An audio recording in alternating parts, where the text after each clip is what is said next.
Rocky V. Basically, an overview or synopsis of the movie is Rocky has sustained brain damage after Rocky IV, the fight with Ivan Drago. He has suffered some brain damage, so he has had to retire. Basically, in the meantime, Paulie, through a series of unfortunate events, gave power of attorney that he should not have, and to the wrong people, and lost all their money. That he was making a smart business choice, and lost all their money. They got to move back to their old neighborhood. Adrian has to go back to work at the pet shop. I mean, you know, so it's pretty grim. Rocky is still in possession of Mickey's gym, where he goes down and works with fighters. A young fighter comes along named Tommy Gunn, and he trains Tommy Gunn in the meantime, replacing his son with Tommy Gunn and not spending any time with his son anymore. So his son becomes really jealous and kind of starts going down the wrong road, hanging out with the wrong crowd, wrong people, stuff like that. And then, so Rocky trains Tommy Gunn. He gets better and better and better. He gets ranked. A guy named George Washington Duke comes along. That's supposed to be like Don King. And basically offers him, you know, money, fame, and women. And he signs with him, leaves Balboa, ends up winning the championship and thinking Duke instead of Rocky. Rocky gets pissed, but doesn't do anything. Tommy Gunn basically gets goaded into challenging Rocky Balboa to a fight because he can't get out of Rocky's shadow because he was trained by him, and so he comes down to a bar where Rocky is, challenges him to a fight in the ring, and Rocky says he wants to fight him outside. They have a street fight out there. Rocky beats him up, and the end of the movie. Now, that's basically this synopsis. A lot of people don't like this Rocky. They believe it's the weakest Rocky, and I agree. It is the weakest of the Rocky, although it's still a good movie. I still get a lot of enjoyment out of this movie. Sylvester Stallone reprises his role, obviously, as Rocky. You have Sage Stallone playing his son, who does an okay job. You know, he comes across as whiny and kind of bratty, but I think that's kind of the way his character was supposed to be. But even so, and you know, there's a mistake that they made in the movie, because in Rocky IV, I mean, his kid was 5 years old, and this is supposed to take place right after, and his kid's like, you know, 12 or 13 years old in this version. I'm like, well, how does that happen? Because shouldn't he be the same age? But either way. But, you know, he's okay. Kind of whiny and just kind of, you know, doesn't really seem like a Rocky's kid. But I think he's supposed to be playing the spoiled brat. You know, he had everything given to him, so whatever. Burt Young comes back as Paulie.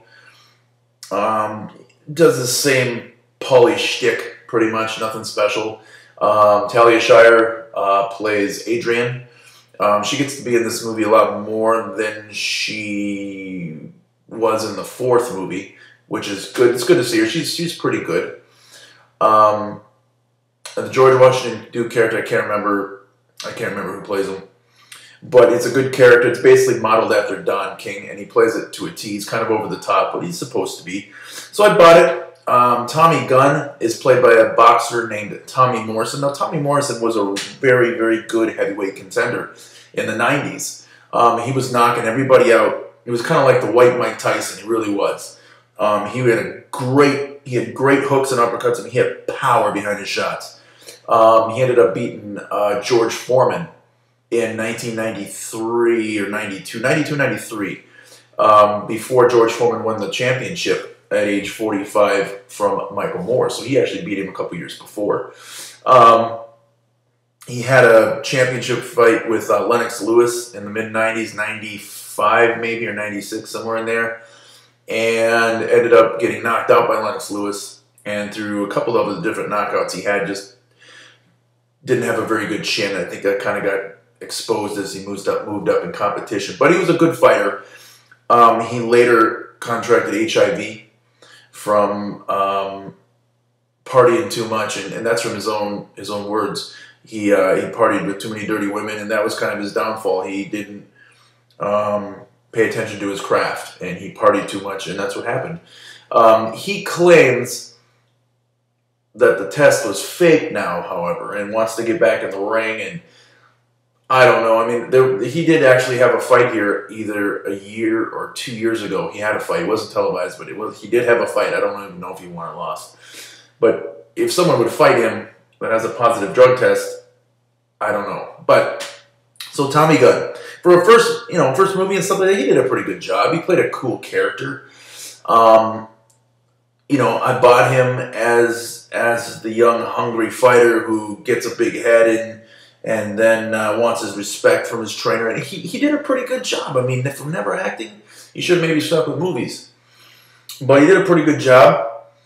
I think that's basically all the characters in the movie. Also, Burgess Meredith comes back and reprises his role as Mickey. And that's awesome. I had a great time watching Mickey.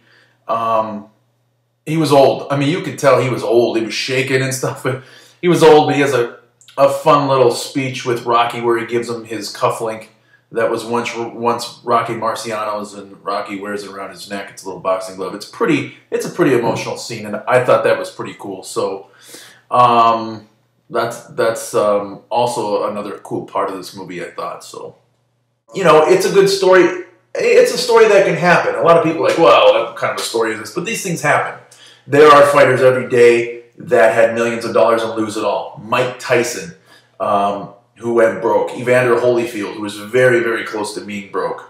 I mean, there's boxers that this happens to all the time. So that's not weird. And there's boxers with brain damage all over the place. All over the place. I can name 100 of them.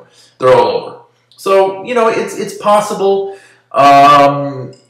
It doesn't make much sense for Rocky 6, but, whatever. So overall, it was okay. I didn't like the end fight in the street. Even though it was a cool street fight, it should have happened in the ring. He should have went back into training. You could have had another great training montage. He could have went back into the ring, beaten him, won his respect back.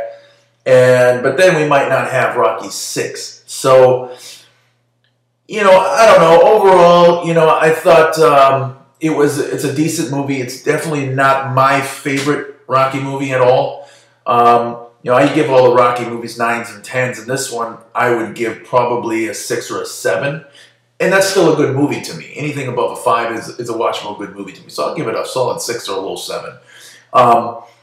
But like I said, it's the weakest one just because there's no Rocky in the ring. He's got some funny stuff in it a little bit.